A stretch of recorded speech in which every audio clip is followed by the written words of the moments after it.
A las 10 de la mañana comienza la interpelación en la Cámara de Diputados a la ministra de Economía y Finanzas. Desde el Parlamento está Maggie Correa.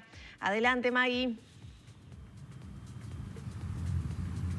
Exactamente, Lore, y el llamado a sala por parte del miembro interpelante, el diputado del Frente Amplio, Gonzalo Sibila, refiere concretamente a esa firma, esa resolución que se aprobó para la exoneración de tributos a las empresas del director de la OPP, Isaac Alfie.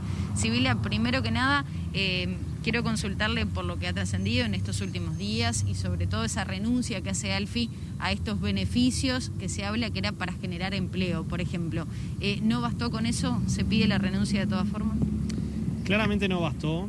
Primero hay un hecho que genera todo esto, que es una resolución del 11 de febrero de este año, que termina conociéndose el 5 de marzo, y a raíz del conocimiento público de esa resolución es que luego hay una respuesta política del gobierno de decir Alfie va a renunciar a los beneficios fiscales.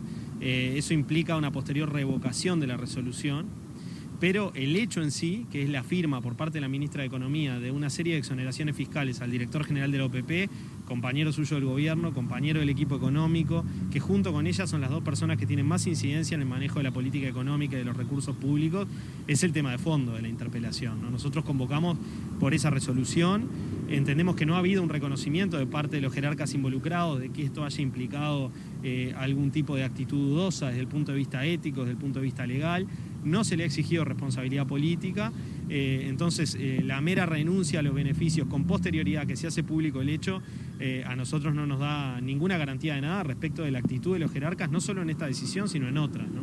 ¿Por qué no se hace un llamado a la ministra para dar explicaciones y sí una interpelación directamente?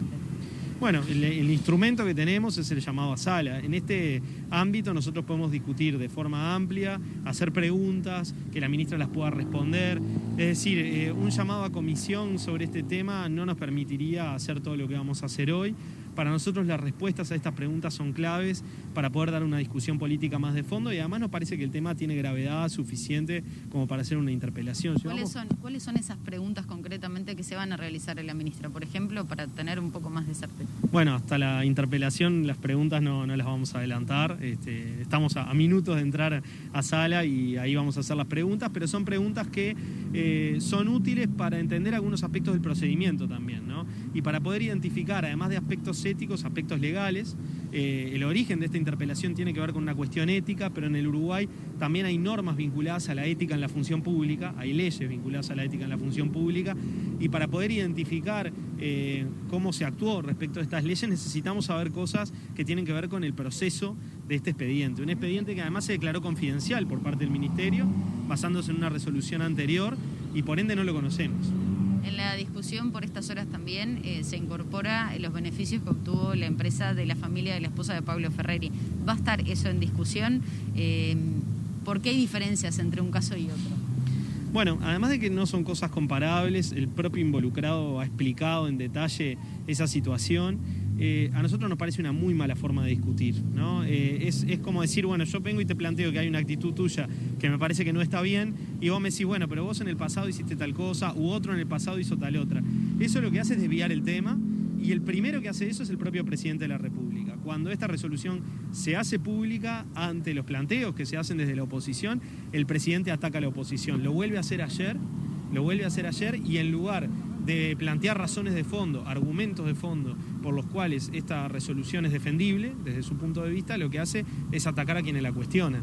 Esa es una forma de discutir que no termina en ningún lado más que abriendo un debate y desviando el hecho por el cual se convoca la interpelación. Nos parece que no es la manera adecuada de dar el debate. Nosotros no venimos acá tampoco a incorporar muchos hechos del pasado que se podrían incorporar en la discusión. Venimos a discutir sobre un hecho concreto y sobre sus implicancias en cuanto a una forma de entender la ética en la función pública en un contexto muy particular de la vida del país. También una crisis económica y social tremenda, y en ese contexto de crisis los jerarcas están concediendo beneficios a ellos mismos. Sibila, muchas gracias. No, gracias a usted. Era la palabra del miembro interpelante en este llamado a sala de la ministra de Economía. En minutos vamos a tener también la palabra del oficialismo con Rodrigo Goñi, el diputado nacionalista.